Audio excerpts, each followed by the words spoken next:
இப்போ இந்த பிளவுஸை இன்னைக்கு தான் தச்சு முடிச்சேங்க. அதாவது 2 நாளாச்சு கட் பண்ணி. ஒரு சாரி இந்த கலர்ல இருந்துச்சு, பிளவுஸ் தேவைப்பட்டுச்சு எனக்கு. இதை கட் பண்ணி ஒரு வழியா இன்னைக்கு ஸ்டிச் பண்ணி முடிச்சேன். சூப்பரா வந்திருக்கு பிளவுஸு.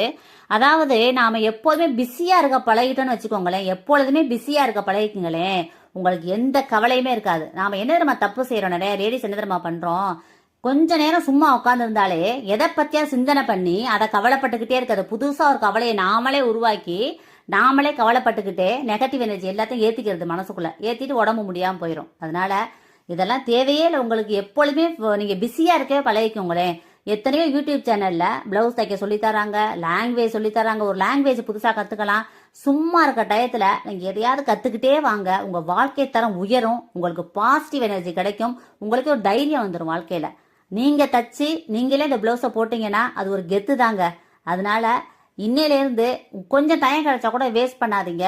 கொஞ்சம் பிஸியாகவே இருக்க பழகிக்கோங்க. உங்கள் வாழ்க்கையில் எல்லாமே நல்லது நடக்கும். எந்த நெகட்டிவும் உங்களுக்கு கிட்டக்கே வராது. நீங்கள் பாசிட்டிவாக மாறிடுவீங்க. எப்போதுமே நீங்கள் சூப்பராக இருப்பீங்க. இந்த பதிவை எல்லாருக்கும் ஷேர் பண்ணுங்க, கமெண்ட் பண்ணுங்க. எல்லாருமே நல்லா இருக்கணும் ஃப்ரெண்ட்ஸ். Thank you friends. வாழ்க வளமுடன். தேங்க்யூ.